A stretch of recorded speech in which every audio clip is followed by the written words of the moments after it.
Y tengo ahora una invitación que hacerles. Quiero ver si ustedes, los quiero invitar a que ustedes se aprendan algo de memoria. ¿Ya? Si se lo pueden aprender hoy, qué bueno, y si no, pues de aquí al próximo domingo. ¿Verdad?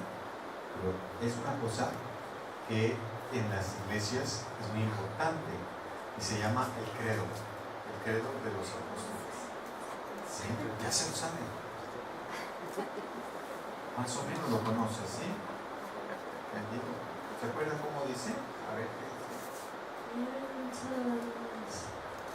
dice? Ese, bueno, parecido a ese. Creo en Dios. Creo en Dios, creo en Jesucristo, creo en el Espíritu Santo. Tiene estas tres partes. Vamos a ver si lo podemos pasar para que ustedes lo lean conmigo. Dice así.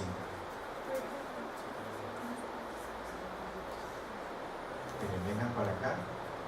Asómense ahí a la pantalla. Ahí está. ¿Lo decimos juntos? Sí. A ver si los grandes también nos ayudan. Una, dos, tres. Creo en Dios, Padre Todopoderoso, Creador del cielo y la tierra. Creo en Jesucristo, su único Hijo, nuestro Señor. Fue concebido por obra del Espíritu Santo y nació de la Virgen María. Padeció bajo el poder de Poncio Pilato. Fue crucificado, muerto y sepultado. Descendió a los muertos. Al tercer día resucitó. Subió a los cielos. Está sentado a la diestra del Padre. Volverá para juzgar a vivos y a muertos. Creo en el Espíritu Santo, la Santa Iglesia Cristiana, la comunión de los santos, el perdón de los pecados, la resurrección del cuerpo y la vida eterna. Amén. ¿Cómo ven? Sé que ustedes son chicos muy listos y se van a aprender de memoria, ¿verdad? ¿Verdad que sí? ¿Se van a aprender de memoria? ¿Sí? ¿Quién sabe? Yo creo que sí. Pero necesito, antes que se vayan hoy a su casa, escribírselo, ¿verdad? Para que ustedes lo practiquen. Eso se lo puedo hacer antes que se vayan, para que lo puedan aprender de memoria. Es importante esto porque así en estas poquitas palabras, a veces parecen muchas, pero en realidad son poquitas palabras, dicen, hagan de cuenta que todo lo que es el contenido de la fe cristiana está así en una cápsula, ¿verdad? Todo comprimido. Y bueno, ahí vamos a desmenuzarlo parte por parte para saber qué es lo que creemos los cristianos, ¿no? Vamos a hacer una oración en la que podamos pedirle al Señor su bendición para este estudio, ¿sí? Bueno, vamos a hablar. Querido Dios, te damos muchas gracias por Jesucristo y por tu palabra. Te pedimos que bendigas a todos los corazones que estamos aquí en el amor de Cristo. Amén.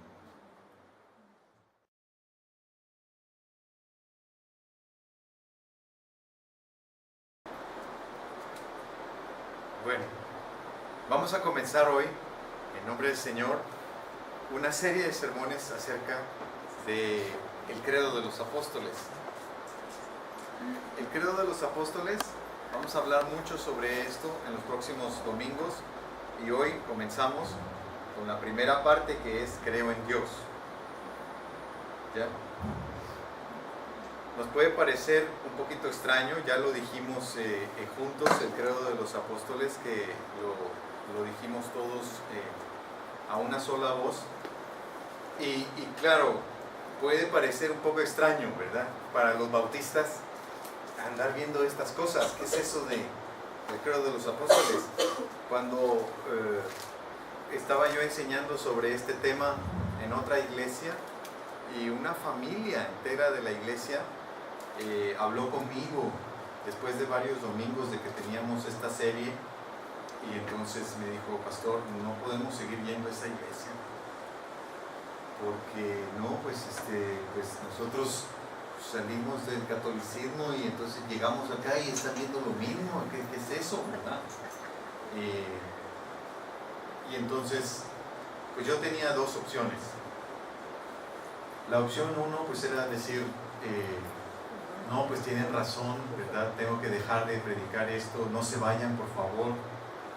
Si se van, pues se me acaba la iglesia, ¿verdad? Ni modo.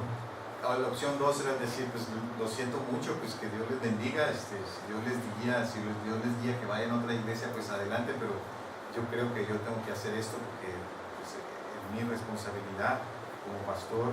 Y entonces pues tomé la opción 2. Los hermanos se fueron de la iglesia, pero luego regresaron. Y hasta el día de hoy pues seguimos siendo muy buenos amigos y ellos siguen el camino y no pasó a mayores. Pero nada más esa experiencia pues es como un ejemplo de cómo es un tema que produce un poquito de escozor, ¿verdad? En las conciencias nuestras evangélicas. Decimos, no, ¿qué es eso del credo? Nosotros no somos de esa tradición. Sin embargo, ¿verdad? ¿Por qué me animo y con toda propiedad, con toda autoridad, con toda limpia conciencia a predicar acerca del credo? Es porque, por así decirlo, me dio permiso el primer Congreso Latinoamericano Bautista de Adoración, que fue en Río de Janeiro en el año 2000. Allá, en ese congreso, por cierto, también aprendí el canto que cantamos hoy, La Vid Verdadera, que lo cantamos hoy en el culto. Bueno, ese canto lo aprendí en ese congreso en Brasil, La Vid Verdadera. Y de allá me traje ese canto y también me traje esta inquietud, porque en la declaración final del Congreso dice así, que la primera convicción de la declaración del Congreso Bautista de Adoración dice: afirmamos nuestra fe en el Dios Trino y en las verdades expresadas en el credo de los apóstoles. Al mismo tiempo, consideramos importante reafirmar aspectos fundamentales de esa fe. Y eso, bueno, nos lo repartieron a todos los asistentes. Yo lo vi y dije, bueno, tengo un problema porque no conozco el credo de los apóstoles. Y acabo de participar en este congreso bautista latinoamericano de adoración. Y dice que afirmamos las verdades expresadas en el credo de los apóstoles. Pues qué vergüenza, porque no sé ni cuáles son esas verdades expresadas en el credo de los apóstoles. Y además dice que consideramos importante reafirmar aspectos fundamentales de esa fe. ¿Cómo voy a reafirmar aspectos fundamentales de una fe? Ni siquiera sé de qué se trata. Entonces, a partir de entonces, del año 2000, comencé a averiguar qué es eso del credo de los apóstoles. ¿Y qué hay en esa formulación de la creencia para que los bautistas de América Latina recomienden su reafirmación como algo importante? El credo de los apóstoles es la articulación de la creencia cristiana más antigua que hay, ¿verdad? Tiene pues, casi 2000 años de antigüedad. Y es, primero fue una fórmula breve para que los que se iban a bautizar contestaran, como una pregunta. La persona que se iba a bautizar, ¿verdad?, hace pues, casi 2000 años, estaba en el agua y respondía a esta pregunta: ¿crees en Dios, el Padre Todopoderoso, el Creador del cielo y de la tierra? Y la persona que se iba a bautizar contestaba: sí, creo en Dios, Padre Todopoderoso, Creador del cielo y la tierra. Y así le hacían la otra pregunta sobre Jesucristo y la otra pregunta sobre el Espíritu Santo. Y estas tres preguntas al que se iba a bautizar es como el esqueleto del credo que leímos hoy. Vamos pues a estudiar juntos cada una de estas verdades de la fe cristiana para poder crecer en nuestra fe como cristianos, como iglesia cristiana, y para poder cultivar así pues este depósito precioso de lo que es nuestra creencia como cristianos. Todos los cristianos, de todos los colores y sabores, compartimos este credo, el credo de los apóstoles. O sea, es lo que nos hace ser cristianos, ¿verdad? Vamos a decir primero pues que es la respuesta a la iniciativa de Dios. No es la palabra de Dios, el credo. No aparece en ningún libro, ni siquiera en el libro de Joel, ¿verdad? No aparece ahí el credo de los apóstoles. Pero lo que sí aparece, ¿verdad?, es la palabra de Dios. Y nosotros como seres humanos respondemos a esa palabra de Dios. Así pues es una respuesta humana. Y podemos decir que es la mejor de las respuestas humanas. La mejor respuesta que podemos dar a la palabra de Dios es el credo. Podemos decir, creo. Y puedo aventurarme a decir que si nosotros aprendimos a hablar el idioma español, fue para que pudiéramos decir creo. No tenemos otra razón para hablar como seres humanos, más que para poder decirle a Dios, creo, para poder responderle a Dios. Dios nos ha dado su palabra, nosotros como seres humanos respondemos. La iniciativa siempre es de Dios.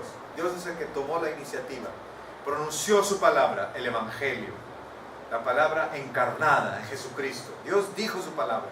Y nosotros, lo mejor que podemos hacer es decir, creo, responder. Así pues, a Dios le corresponde el primer movimiento. Dios actúa, Dios habla, y el ser humano responde. Y nuestra respuesta, quiera Dios que sea, creo. Así pues, es la respuesta a la iniciativa de Dios. Y es como un don también. A todos se nos ha dado la habilidad de creer. No importa de qué edad seamos, hombres, mujeres, ricos, pobres, mexicanos, extranjeros, no importa de qué raza, de qué época de la historia, todos los seres humanos podemos creer. Algunos hemos desarrollado esta habilidad, otros no la han desarrollado. Sin embargo, todos como seres humanos tenemos la capacidad de creer. Es un don que nos ha dado Dios. Junto con la vida nos dio esta capacidad de creer. Y es tan importante creer que para Dios es un requisito indispensable. Dios quiere que el ser humano crea, ¿verdad? El Nuevo Testamento afirma que por creer tenemos el perdón de nuestros pecados, ¿no? Juan 20:31 dice que tenemos vida cuando creemos. Dice, estas cosas se escribieron para que crean que Jesús es el Hijo de Dios y para que creyendo tengan vida en su nombre. Hechos 10:43 dice que al creer tenemos el perdón de nuestros pecados. Y Marcos 9:23, el texto que leímos, el texto que está puesto ahí, que no lo hemos leído por cierto, ¿verdad? Es que el que cree, le es posible hacer todo, ¿verdad? Podemos leer, si pueden por favor ir a Marcos 9:23 y 24 para tenerlo como nuestro punto de partida de la reflexión de hoy. Marcos 9:23 y 24 para leer todos juntos a una sola voz. En Marcos 9:23 y 24. ¿Estamos listos? Sí. Vamos a decir todos entonces este texto. Jesús le dijo, si puedes creer, al que cree todo le es posible. E inmediatamente el padre del muchacho exclamó, creo, ayuda a mi incredulidad. Mi incredulidad. Amén. Cuando la gente veía todos los milagros que Jesús hacía, se asombraban porque tal poder haya sido dado a los humanos. Esta capacidad de que todo lo que Jesús mandaba que que se hiciera, se hacía, el poder de Jesús. Pero era como un don, el don de la fe. Mateo 9, 28 lo explica así, que la gente estaba asombrada porque ese don se hubiera dado al ser humano. Mateo 9, 8 dice, los que estaban ahí presentes quedaron sobrecogidos al ver esto y alabaron a Dios porque había dado tal autoridad a los humanos. El poder de la fe, el poder de que se puede hacer todo cuando se tiene fe, ¿verdad? El creer es un poder que Dios le dio al ser humano. Y el mejor ser humano de todos ha sido Jesucristo. Jesucristo usó su fe para sanar. Según la Biblia, este creer no es primordialmente un acto de la cabeza, sino del corazón. Cuando iba los dos discípulos camino a Emaús, ¿verdad? Se acercó un peregrino extraño, medio tapado así la cara con la misma ropa que traía, ¿verdad? No se quería dejar ver. Era Jesús resucitado, pero quería como hacer un juego con estos dos que iban de camino a Emaús, no mostrarle quién era. Pero les comentó, pues, qué tardos de corazón para creer todo lo que han dicho los profetas. El Señor Jesús relaciona, pues, la acción de creer con el corazón. Ya no les dice, ay, qué poco seso tienen, que no pueden creer. No, porque no es cuestión de seso. Jesús les dice, qué tardos de corazón para creer lo que dijeron los profetas. O sea que creer no es primordialmente un asunto de la cabeza, sino del corazón. Es un asunto que involucra la voluntad que está centrada en el corazón. El corazón es ese cuartel general donde se controla la vida. No estoy hablando del órgano físico, sino de un centro de la persona en donde se toman las decisiones que la Biblia le llama el corazón. Puede estar situado, digan, los riñones, el estómago, el cerebro, donde quieran. Pero ahí está, es lo que es la voluntad, donde se toman las decisiones. Estoy diciendo aquí que el que quiere creer, cree. Y el que no quiere creer, no cree. Es un asunto de la voluntad. Se desarrolla el don de creer. Pero también creer es una actitud de vida. Porque cuando decimos, creo en Dios, tenemos que preguntarnos si podemos también, junto con eso, decir, creo en mis semejantes. ¿Por qué estoy diciendo esto? Porque yo he visto a muchos creyentes, muchos cristianos, que sí creen en Dios, pero no tienen confianza en nadie. No le confían, bueno, ni a su madre. No confían en nadie, pero creen en Dios. Entonces creo que hay como una contradicción ahí. Porque el hecho de creer en Dios es como el fundamento de una actitud con la que nos relacionamos con el mundo. Tenemos fe en Dios y lo demostramos teniendo fe en nuestros niños, creyendo en nuestros hermanos, confiando en nuestros vecinos, extendiendo una confianza básica para poder vivir. Esa confianza básica de que nosotros podemos tenerles un poco, aunque sea de confianza, viene de la creencia en Dios.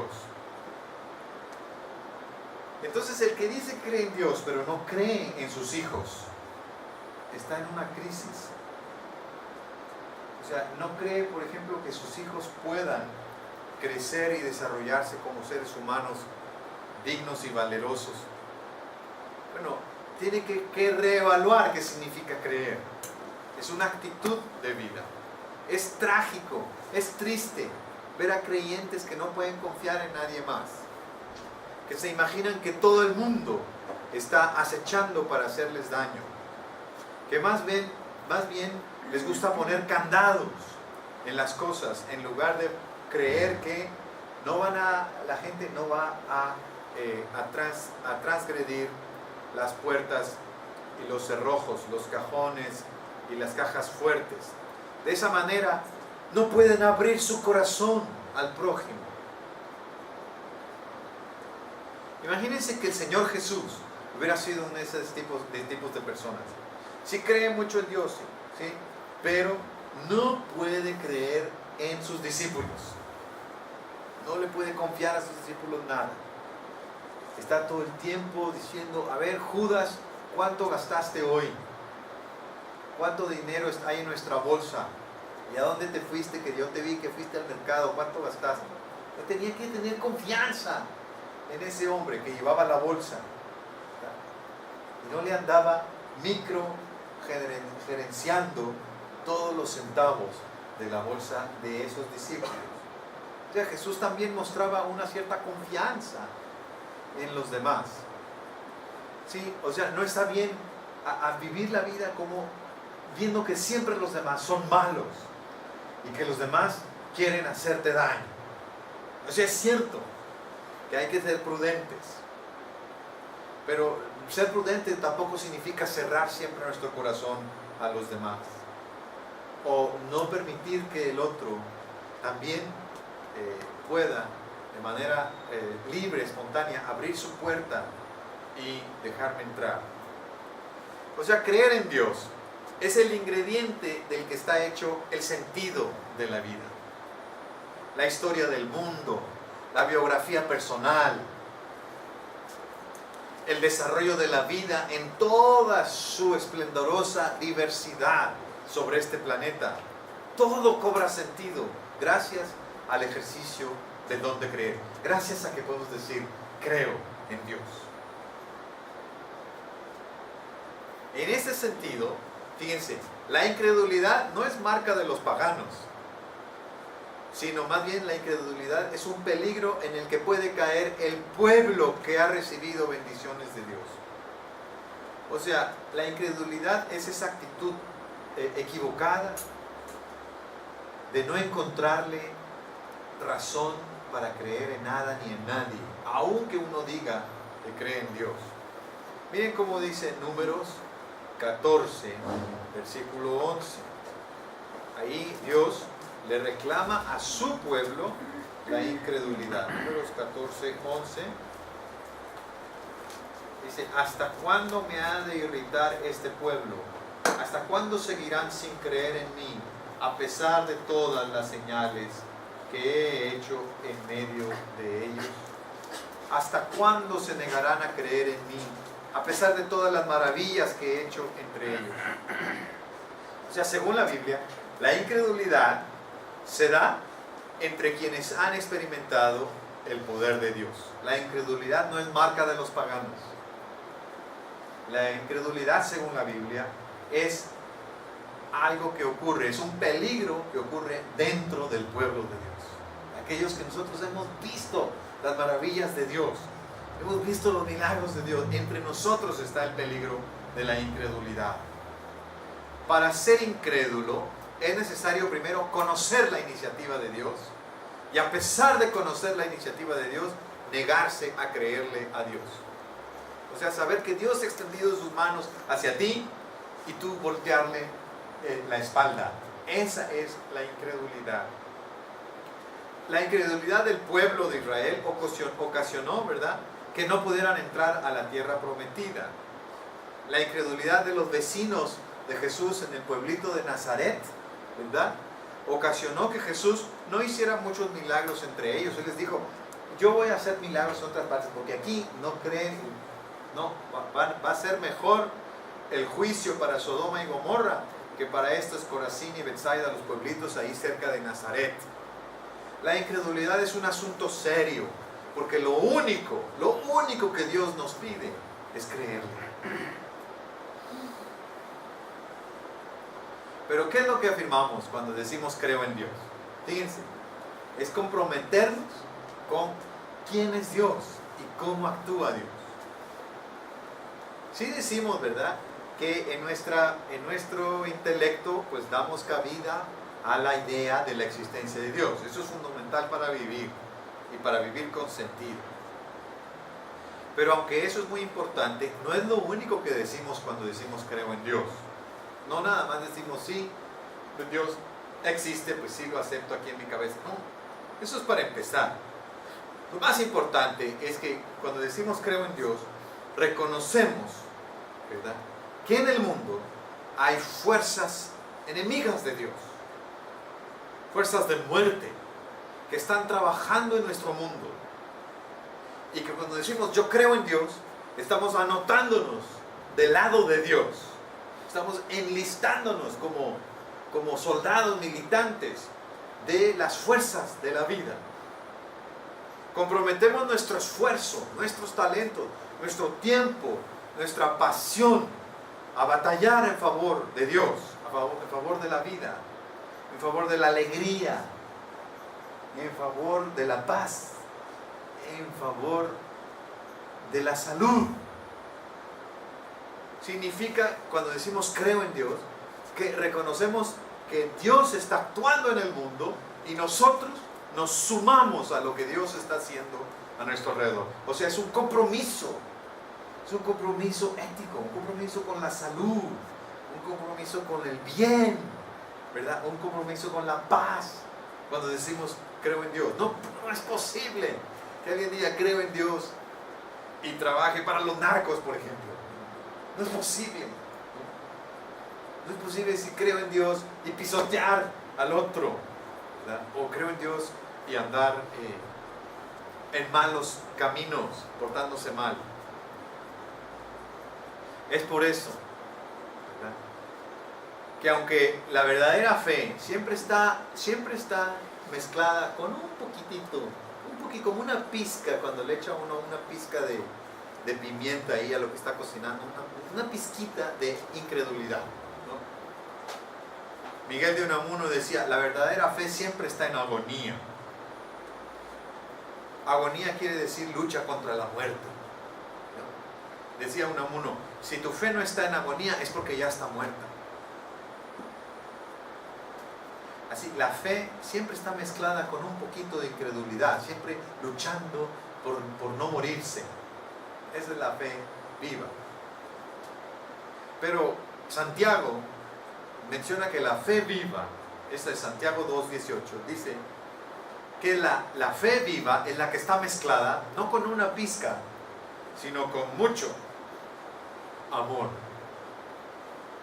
La fe viva no es la que tiene nada más una pizquita de pimienta, ¿no? Es como si hagan de cuenta que la fe viva es como si el frasco de pimienta, de pronto le hablaron a la que estaba cocinando, Lupe, ¿y qué pasó? Y entonces al decir qué pasó, se le fue toda la pimienta al platillo, ¿no? O sea, con mucha exageración de amor. La fe viva tiene mucho amor, y es amor que se demuestra por las obras. O sea, tiene que ver con nuestra mano, nuestras piernas, a dónde van, lo que hacemos, nuestras acciones. Tiene consecuencias éticas. Es una fe que es apuesta total por el reino de Dios. Es una fe que dice, sí, Dios está vivo y está actuando en el mundo, está esparciendo la paz, está esparciendo la salud, y yo trabajo para Dios. Estoy comprometido con la paz. Porque creo en Dios, tengo un contrato permanente que no tiene fecha de caducidad con la alegría. Trabajo para la alegría. Es una fe que es una construcción bien cimentada en el amor. Por eso, ¿verdad?, vamos al Señor. Vamos al Señor, así tal vez todos, cada uno de nosotros, con un poquito de incredulidad mezclado en nuestra creencia. Está bien, estamos luchando, pero también pongámosle mucho amor a nuestra fe, y vamos a reconocer humildemente que nuestra fe dista mucho de ser perfecta, y por eso podemos decir ese texto favorito que leímos, que el padre de ese muchacho le dijo al Señor Jesús, creo, Señor, pero ayuda mi incredulidad. Qué interesante, ¿verdad? Creo y ayuda mi incredulidad. Yo quiero creer. Ayúdame, ayúdame, Señor, a creer. Quiero vivir la vida con el sentido que tú le das. Ayúdame a creer. Quiero relacionarme con los demás, con mis prójimos, con el vecino odioso que está ahí en la cuadra, con ese pariente insufrible, con los demás, con esa compañera de la escuela o de trabajo. Quiero relacionarme como tú lo haces, Señor. Mirarlos con tus ojos. Creer en ti y creer también en ellos. Quiero comprometer mi vida con tu causa, con la causa de Dios, de la paz, de la bondad, de la alegría, de la esperanza. Pero ayúdame, Señor. La incredulidad acecha, la incredulidad estorba, la incredulidad está cerca, está rodeándome, está merodeándome. Ayúdame, Señor, extiendo mi mano para tomar la tuya. Sácame adelante. Creo, Señor. Ayuda mi incredulidad.